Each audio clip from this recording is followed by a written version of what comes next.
So it's just another case of Army mechanic encounters philosophy and phenomena of private industry. Understanding the ability of the private industry to bring some private jokes to the industry of the mechanical world. Found myself with a P0420 and it's like an industry joke uh, to get the OBD2 sensors and whatnot. So obviously there's going to be some sketchiness, and I definitely found that uh, with my new Chevy VO 2010 used at 90,000 miles. And then the smashed flex tube on the exhaust, the flex pipe, becomes a vagina comparison that goes all the way across the board about social intrigue. And you get yourself a smashed flex tube, and if you put it on a vehicle or something and somebody didn't know much about exhaust systems, for my case, I was telling the guy that I just hadn't had a car in like 10 years or something. And then I just bought this car thinking, well, I'm an Army mechanic, I'll be able to take care of it, which was the case. But I found this situation where the OBD2 sensor technology will point a clueless person to many directions before finding a simple problem. It will point to every expensive problem before it will point to something you might even find under your hood that might not even cost anything that you can do, or a cheap thing. So that's the industry, how they created it. Is it a happenstance? Is it intentional? La da da da da. The question goes on and on when you see something like this, and it's such a happenstance. And when obviously your genitals are considered a piece of exhaust to your body and everything, so right, so this flex tube is flexible, and if it's damaged, this might not be obvious. You might be able to tell by looking at it. It could be punctured. And then, so this is this funny thing that I found. It's hilarious and totally a private parts joke and everything. So, yeah,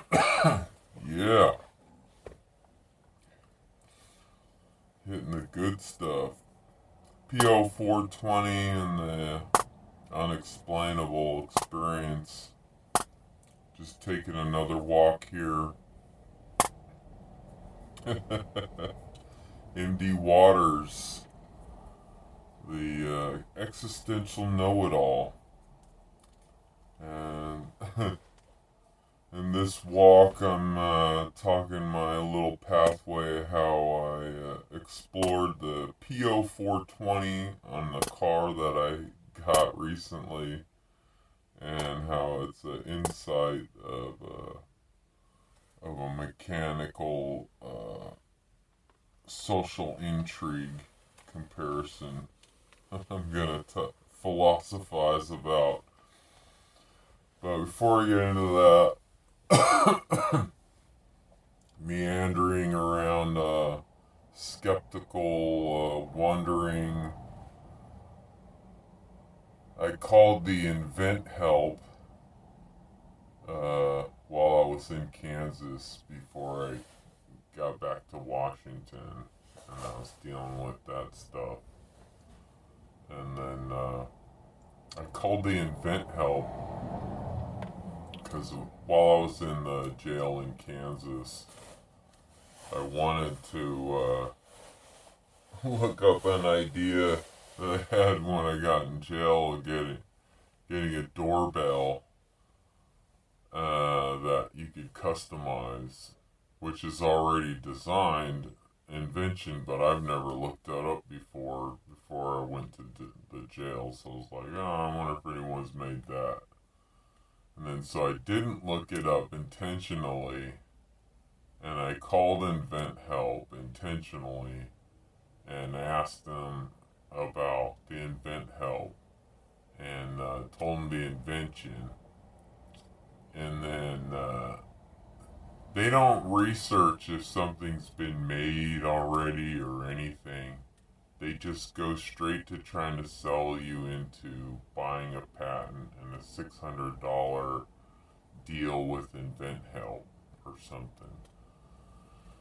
And so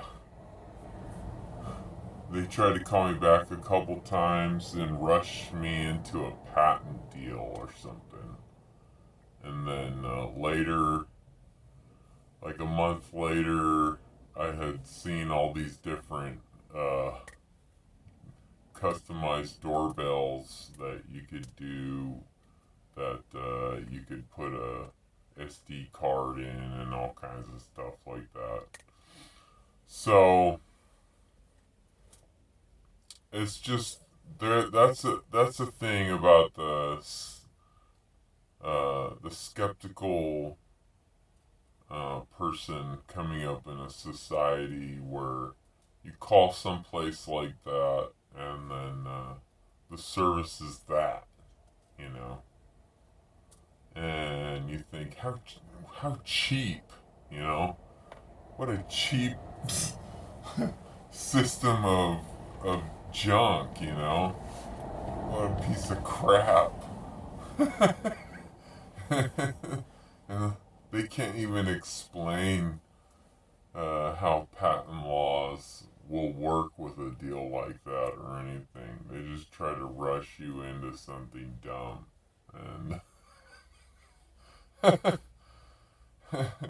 I laugh about it, but it's a true example of the rudeness that society has become. Because I know, like in the 50s and stuff like that, and before TV and technology changed to your handheld technology, people were respectful to each other and stuff. Culture was different, but laws were also more strict in other ways. And it's strange where you gotta find the divide in society where people are cool to and interesting to be around and they don't have to have strict rules. And then that's actually what I noticed as an example of the Burning Man project when I went out there. They're kind of exemplaring, like, we for 5 days we pay this exempt amount uh, of contracts towards the event, to where everyone has paid in so much that the rules are exempt in the most part. But I mean, they still have like first aid people out there and stuff. But it's just, you know, they're saying we didn't have to have any hard rules and we weren't out trying to hurt each other for 5 days. We were having a good time. And I think that's almost like why when I went out there, people kind of were like outstandingly acting out like we're all friends or something. That kind of, you know, not almost naively, but you know, that's the reaction that you get from a suppressed social intrigue. You know, a suppression of social intrigue. That's the reaction. They're saying, "Oh well, we don't have rules right there, and we're having a great time. We're being friendly with each other," but they're being loud about it. So it's an expression that I noticed that some people really want to express, other people want to take advantage of, and then there's always a medium constantly. Who do you know? Can you read people well enough to know what their intention is? And then so I've had a lot of strange situations with animals and concepts of comparing animals to social intrigue, dogma, the dog, on all that, and I've had some spiritually symbolic, paranormal, I'd say paranormal-ish experiences, maybe, with experiences I've experienced with animals, that of which the experience that I experienced was almost paranormal symbology from a spiritual world. And it's happened different times in my life, and I am skeptical about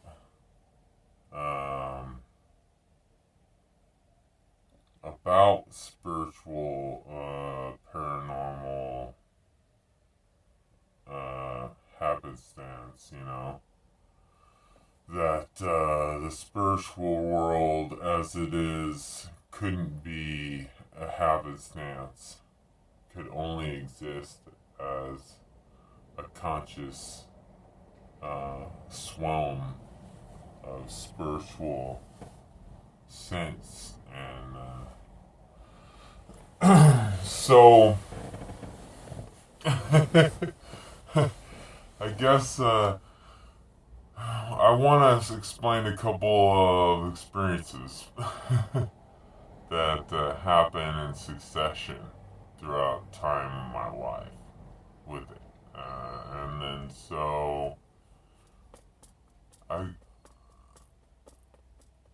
especially since I left, I became more spiritually intact with myself and stuff. And then I left Kansas. Let's see here.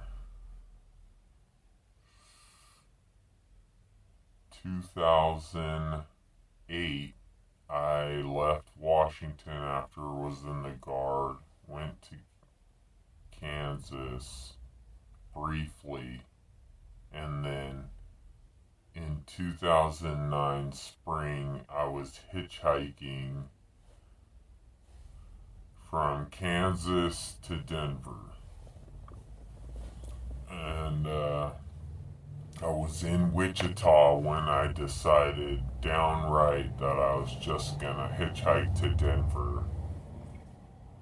And I was getting the spooky feelings, because I get spooked out about Wichita all in all, because I had weird, crazy things that happened when I was infant to 3 years old in Wichita, Kansas. And so I actually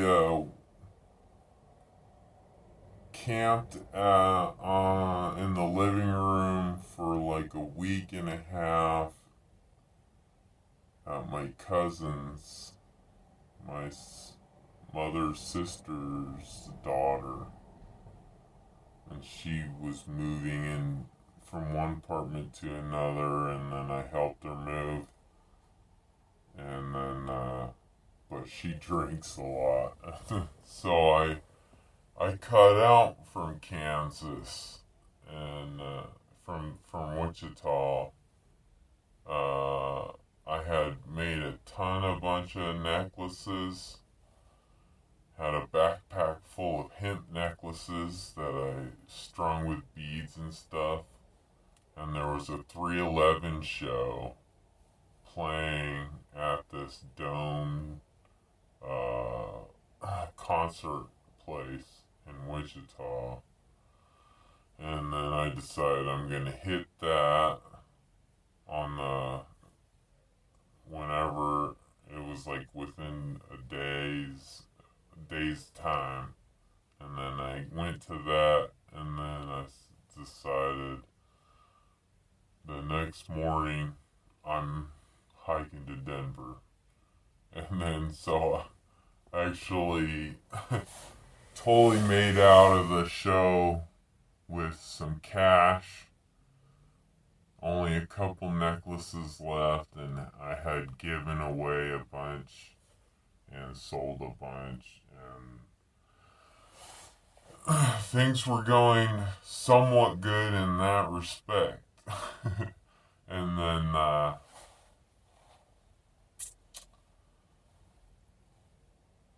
the morning that I left, there was a sheriff at the last gas station out of town on the highway that I was walking out of town on. And a sheriff just stopped there all of a sudden. And then I asked him a quick question about, seriously, is hitchhiking gonna get me in trouble? I don't have any other way to get to Denver, but I have to get there. And I'm a veteran. I wanted to use the veterans program in Denver, and I gotta go there. And there's no other way that I can get there. I didn't have enough money to buy a ticket or anything. And then the sheriff gave me $5, and he said that just don't look like you're trying to get a ride, and just be careful, you know. And he was like, I can't advise you what not to do, but I can't block your path and say you have to stay somewhere. So obviously there's a bunch of controversy about the laws about traveling as a pedestrian that are kind of conspiracy. I mean, say what you want to say. I mean, pedestrian law really is becoming a lost knowledge or something. And then so I ended up leapfrogging, is what I call it. Is the sheriffs started picking me up and taking me from one county to the next. And I would walk for a couple hours in between places and stuff. And then some sheriff would end up coming by and giving me a ride to the next county and stuff like that. And then so that happens in Kansas rather easily, actually. And probably Midwest places, that happens rather easily. It doesn't happen very easily around Colorado as much. And they gave me rides all the way to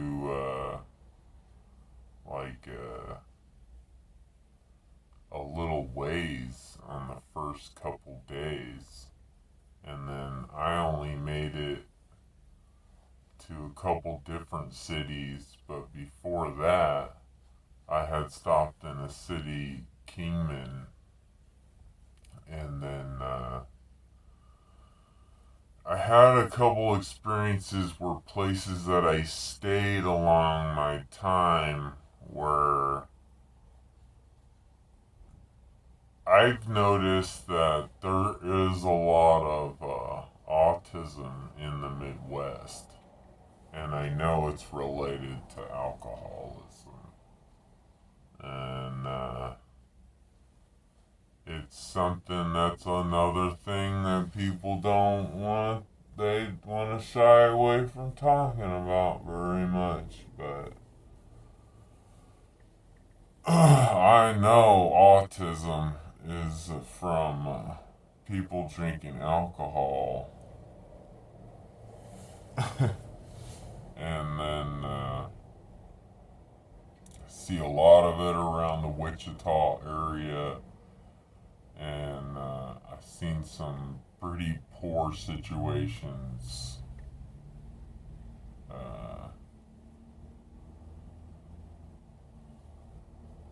So,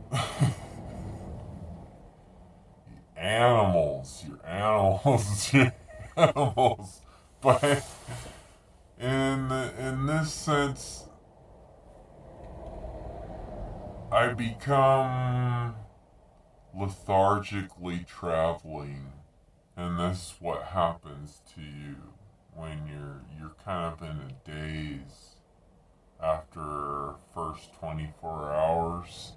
You become like on a sleepwalk, awake sleep daze, and you find places to crash when you're traveling like that, and then you wake up early and you're up and stuff, and your adrenaline is going differently, and eventually you become accustomed to it, but it's a drag on your senses, and you get sensory overload if you don't get enough naps in traveling like that. Young people can do it. And so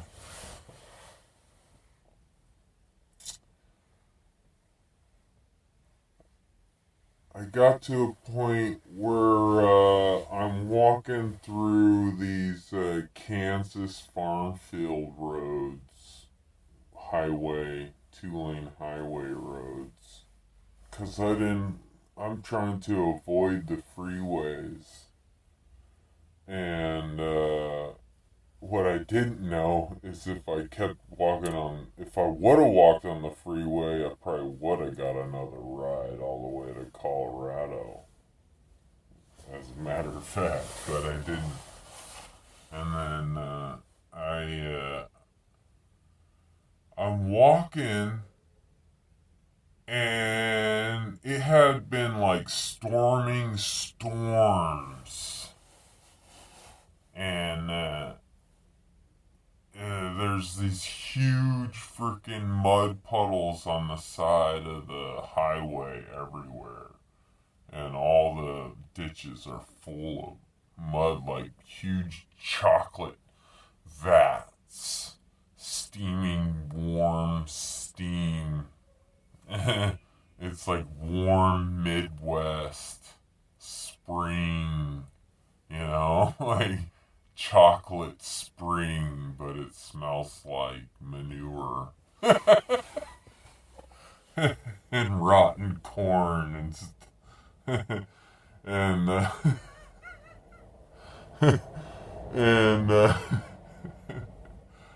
and the only thing that's awesome about the weather being terrible is that it just wiped out all the insects for a couple of weeks, And so that's cool. And then I'm walking, and And all of a sudden, there's this barking of this huge sounding dog. And then I was just walking along the road talking to myself. And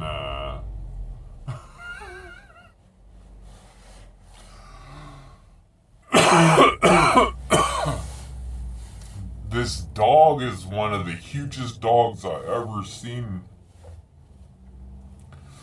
And its back was probably as high as almost as high as my actual waistline. And its head was like as high as my, like right below chest height. And, and, it was an American Bulldog. And I've seen tons of breeds of it. Short and everything. Muscly. And this was like an American Bulldog bred the tallest, muscle looking dog that could outrun maybe some of the large cats, possibly. It was just this huge, running looking legs with muscle. American Bulldog, all white with a black patch on its head. And I thought, this looks like some kind of special breed. Farm dog that's out here somewhere in the middle of nowhere. And it comes running up to me from out of a field, and it's got this, it looks like someone tried to hang a dog and then it got away with the rope ripped and still dragging behind it.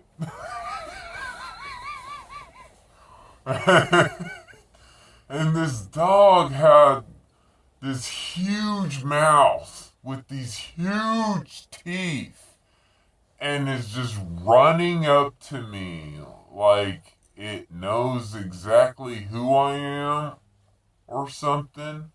Other people would have thought, oh my God, and start running for their lives. I turned around and started laughing. And the dog comes up and sits down in front of me like it's known me my whole life and has been waiting to see me. And then I turn around and I was talking to the dog like, you want to walk with me? Let's just go for a walk then. Looks like they left you outside or something, huh? And then the dog followed me for a couple of days eventually to a town. And I seen this dog get hit by a truck while I was walking with this dog. And it's a comparison about social intrigue that's a weird thing. That it really is for real. And then this farm truck comes barreling down the road hauling ass. And he was already hauling ass. And then the dog's playing around, jumping back and forth across the street. Jumping in huge hot chocolate vat mud, swimming in and out of it, jumping back across to the other side of the street as if, like, if I miss any of these puddles, it could be I missed out on something, or so is how this dog was. And then, which was hilarious. He was so excited to have someone. I was just talking to him, and he just loved it. And he kept coming up and looking at me like with eye contact and everything, like yeah, yeah, yeah, and then running off and jumping in another puddle, and and this truck comes barreling down the road. Like, and I'm like, how has this farmer has seen this dog playing in the road before? And he's like, I'm not fucking around with this dog again or something. Like, I could read it. It was like I had been a couple of days out there traveling and had become super sensed to being able to read what's going on around me. And like I could already I was like it's like I was like, don't fuck around. I started yelling at the dog. I was like, don't fuck around. He's not fucking around. And I said that to the dog, and the dog stopped and looked up at me, and then looked up at the truck again. And then he juked like he was gonna jump into the road. And then I down the farmer in the truck, like stare down from the side of the road and started juking like he was gonna jump into the road. And then the farmer slammed on the gas more and just whomped it. Whoa! And then the dog jumped out in front of the truck and acted like almost he was like chickening the farmer's truck, and the farmer was not playing, like, I'm not playing today. And then and I was like, oh my god. And then the dog jumped out of the way of the truck, just barely clipping his leg with the side of the front tire of the truck. And it was an old school, I'm sure it was like a old school Ford or something.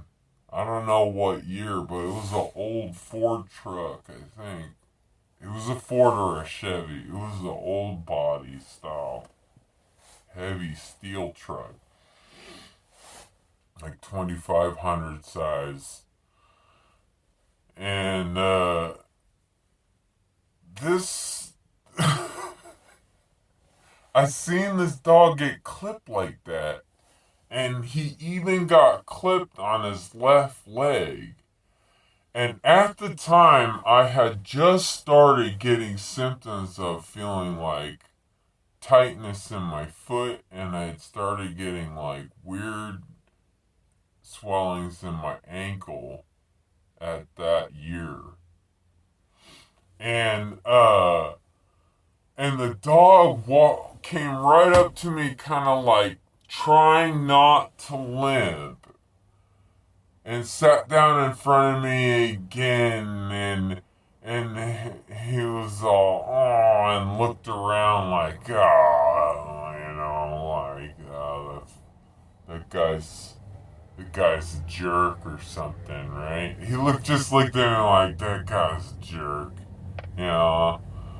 And then it's weird. It's almost like the dog actually had a true like integrated relationship with the people who drive past the farm and stuff. And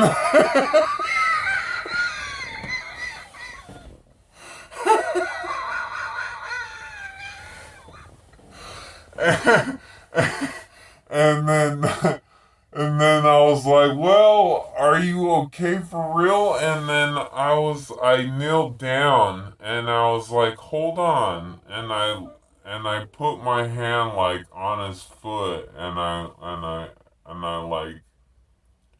kind of like was like looking at it where he had like a cut, and it just got like scraped and probably smacked by the tire. And I was like, man, you're lucky. And he was like, like kind of, he was like, I'll be alright. Kind of like trotted off, and he was like, I'll be okay. And then he kind of limped for like another half mile or something. And then he was like, it's alright, I'm alright, you know. And then, this becomes like a comparison of a mirror of me. My experience with the dogma of the Lord. And then this wasn't the only thing that happened during this walk towards Denver. Uh, Eventually, on the third day, I ran into a town, and then there was like a small post office sized town that had a mom and pop's grocery and a mom and pop's um, butcher. And I talked to the butcher. I tied the dog up next to the butcher place with the rope. And I was all, yo, man, I'm not just walking off with some farmer's dog. I mean, this is a huge ass dog. I'm not taking this dog to Colorado, but this dog's been following me for the third day now. I'm like, I'm going to Colorado, and it's a rather smart dog, actually. And this dog is huge, and then she's like, this is. She came out, and then she's all, whoa. She was all, this dog followed you, and then basically, it was like she knew exactly who she needed to call about the dog or something. But then she was like in disbelief that like the dog was befriended with me and had come up to me and followed me around for a couple of days and stuff. Yeah, so that was some kind of wild thing to her. And then but I have another experience during this walk after I dropped the dog off there. I continued on. Within a couple days later, I was kind of hiking through the grassy lands of Colorado towards Denver still. And then there were these goats in this farmland, this house that was near close to the highway. It was close to this 2-lane highway that I was walking on, and these goats were like laughing and trotting around, and then I was kind of like talking and stuff when I was walking by, and then amused by the goats, and then eventually I was realizing, must not be anybody around, because I had been standing out there for like 10 or 15 minutes, like hanging out with the goats, and nobody had come outside to even say hi or anything like that. And then, I decided I was gonna just pass by them. Nobody's coming out. I was gonna see if I could get some water, maybe. I think is what I was hoping for. That someone would come out, and then I would ask them for some water.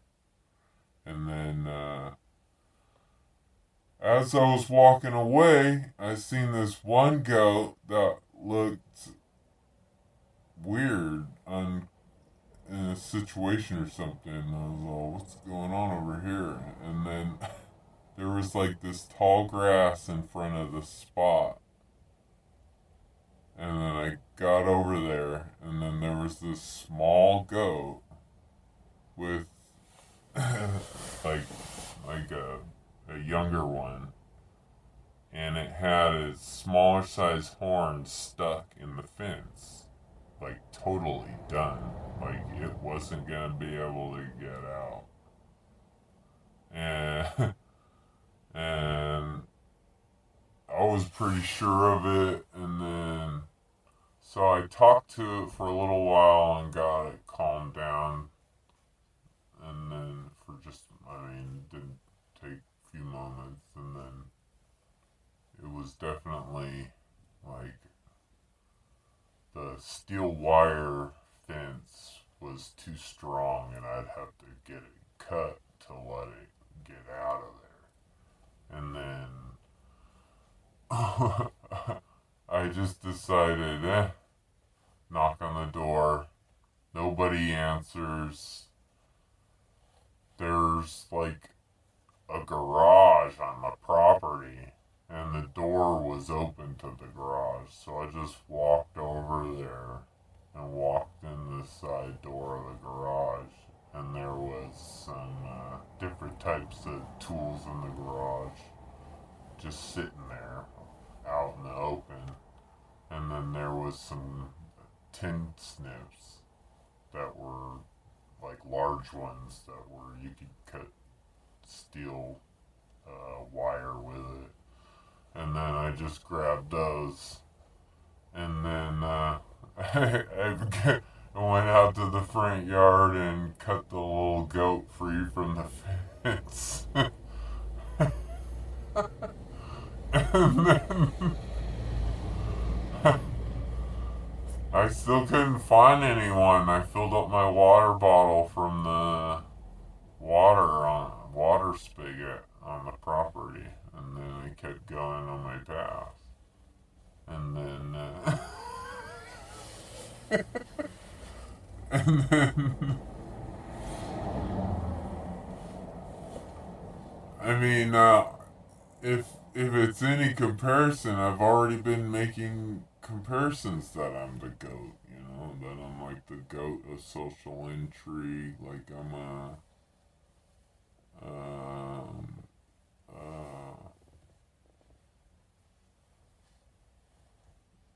what's the word?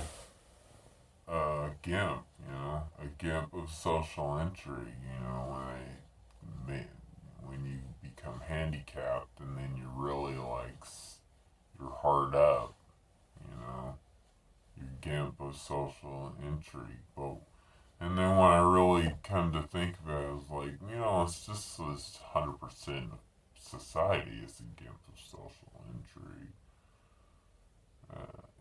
In full respect of understanding, like, how does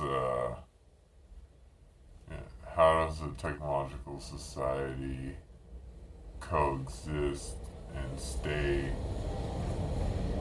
standing? You know, it has to have a conglomerate,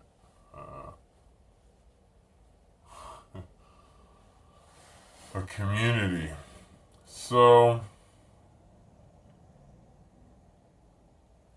those are a couple of my experiences with animals that everything seems like symbolic spiritually, you know.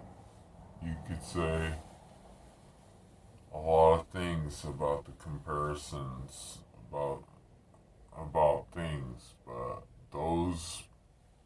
that specific hitchhiking experience to move to the apartment in Denver for 3 years was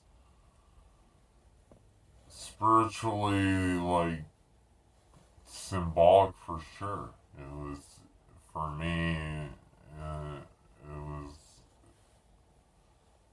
it was all the stuff that you read about in the Bible, that, you know, God will put an opportunity in front of you when, if you're just true to what you know is right, you know, or something like that.